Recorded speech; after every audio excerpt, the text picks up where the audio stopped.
The Sphinx by Edgar Allan Poe.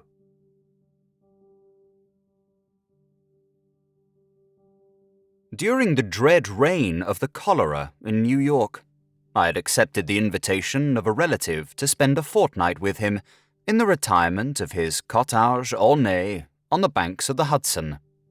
We had here around us all the ordinary means of summer amusement, and what with rambling in the woods, sketching, boating, fishing, bathing, music, and books, we should have passed the time pleasantly enough, but for the fearful intelligence which reached us every morning from the populous city.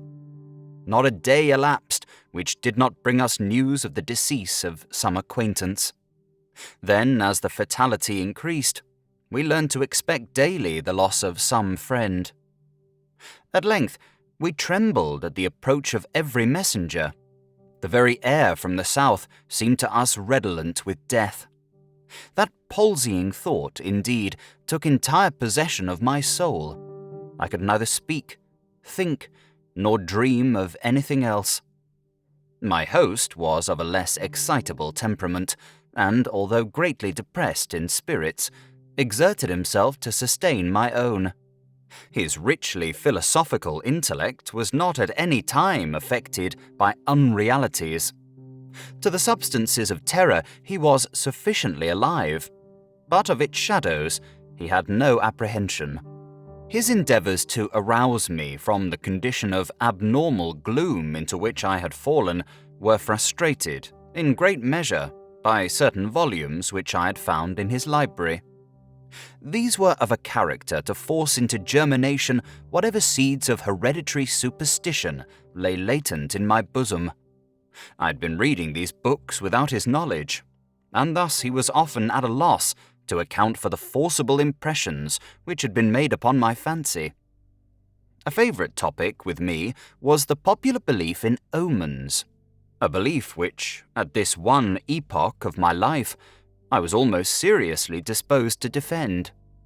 On this subject we had long and animated discussions, he maintaining the utter groundlessness of faith in such matters, I contending that a popular sentiment arising with absolute spontaneity, that is to say, without apparent traces of suggestion, had in itself the unmistakable elements of truth, and was entitled to as much respect as that intuition which is the idiosyncrasy of the individual man of genius. The fact is that soon after my arrival at the cottage, there had occurred to myself an incident so entirely inexplicable, and which had in it so much of the portentous character, that I might well have been excused for regarding it as an omen. It appalled, and at the same time so confounded and bewildered me, that many days elapsed before I could make up my mind to communicate the circumstances to my friend. Near the close of an exceedingly warm day, I was sitting, book in hand, at an open window, commanding, through a long vista of the river-banks, a view of a distant hill, the face of which, nearest my position, had been denuded by what is termed a landslide of the principal portion of its trees. My thoughts had been long wandering from the volume before me to the gloom and desolation of the neighbouring city. Uplifting my eyes from the page, they fell upon the naked face of the hill, and upon an object, upon some living monster of hideous conformation, which very rapidly made its way from the summit to the bottom, disappearing finally in the dense forest below. As this creature first came in sight, I doubted my own sanity, or at least the evidence of my own eyes, and many minutes passed before I succeeded in convincing myself that I was neither mad nor in a dream. Yet when I described the monster, which I distinctly saw, and calmly surveyed through the whole period of its progress, my readers, I fear, will feel more difficulty in being convinced of these points than even I did myself. Estimating the size of the creature by comparison with the diameter of the large trees near which it passed, the few giants of the forest which had escaped the fury of the landslide, I concluded it to be far larger than any ship of the line in existence. I say ship of the line because the shape of the monster suggested the idea. The hull of one of our 74 might convey a very tolerable conception of the general outline. The mouth of the animal was situated at the extremity of a proboscis, some 60 or 70 feet in length, and about as thick as the body of an ordinary elephant. Near the root of this trunk was an immense quantity of black shaggy hair, more than could have been supplied by the coats of a score of buffaloes. And projecting from this hair downwardly and laterally sprang two gleaming tusks, not unlike those of the wild boar, and of infinitely greater dimensions. Extending forward, parallel with the proboscis, and on each side of it, was a gigantic staff, 30 or 40 feet in length, formed seemingly of pure crystal, and in shape a perfect prism. It reflected in the most gorgeous manner the rays of the declining sun. The trunk was fashioned like a wedge, with the apex to the earth. From it there were outspread 2 pairs of wings, each wing nearly 100 yards in length, one pair being placed above the other, and all thickly covered with metal scales. Each scale apparently some 10 or 12 feet in diameter. I observed that the upper and lower tiers of wings were connected by a strong chain. But the chief peculiarity of this horrible thing was the representation of a death's head, which covered nearly the whole surface of its breast, and which was as accurately traced in glaring white upon the dark ground of the body as if it had been there carefully designed by an artist. While I regarded the terrific animal, and more especially the appearance on its breast, with a feeling of horror and awe, with a sentiment of forthcoming evil which I found it impossible to quell by any effort of the reason, I perceived the huge jaws at the extremity of the proboscis suddenly expand themselves, and from them there proceeded a sound so loud and so expressive of woe that it struck upon my nerves like a knell, and as the monster disappeared at the foot of the hill, I fell at once, fainting, to the floor. Upon recovering, my first impulse, of course, was to inform my friend of what I had seen and heard, and I can scarcely explain what feeling of repugnance it was which, in the end, operated to prevent me.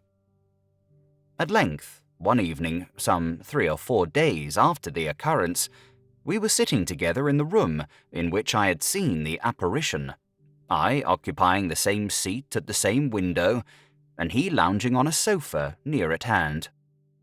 The association of the place and time impelled me to give him an account of the phenomenon. He heard me to the end, at first laughed heartily, and then lapsed into an excessively grave demeanour, as if my insanity was a thing beyond suspicion.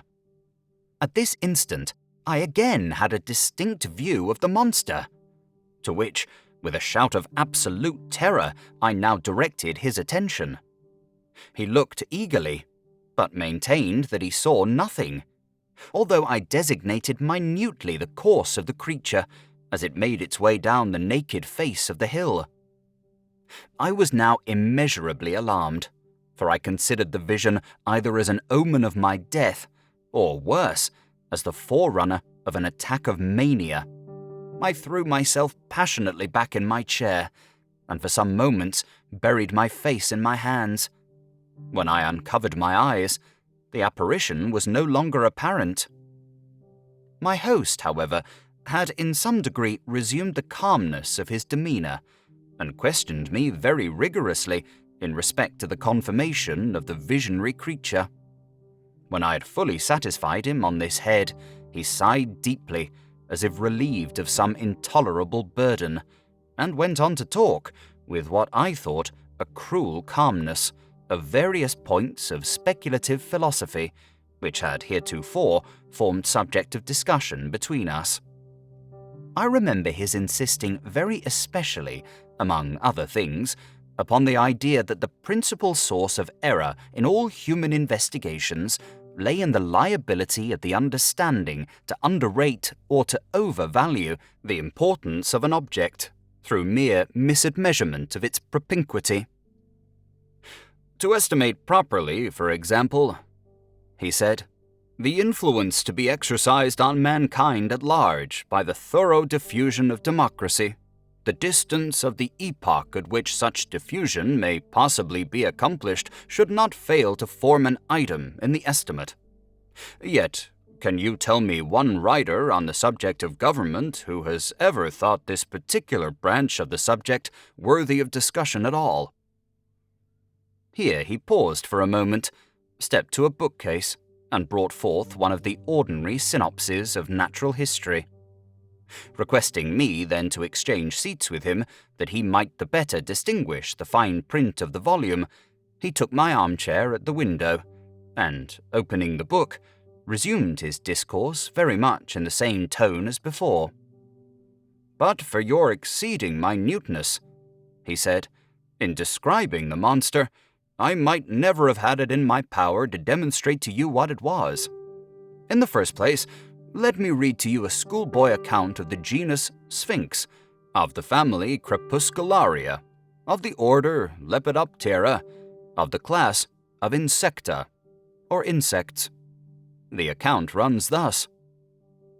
4 membranous wings covered with little colored scales of metallic appearance, mouth forming a rolled proboscis, produced by an elongation of the jaws, upon the sides of which are found the rudiments of mandibles and downy palpi.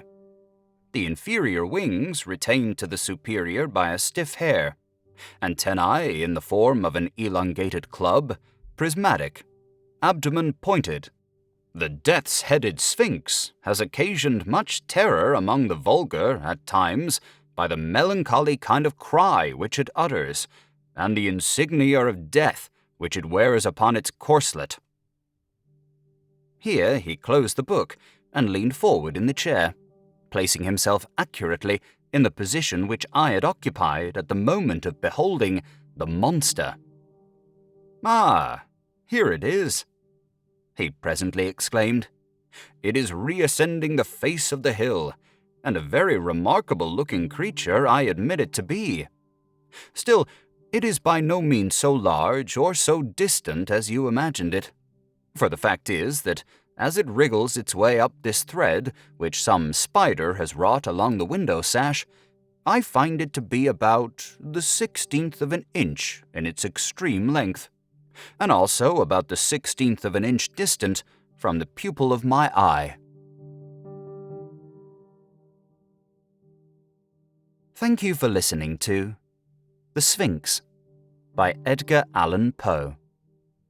If you have enjoyed this audiobook, please consider subscribing and leaving a like to help in the making of future audiobooks.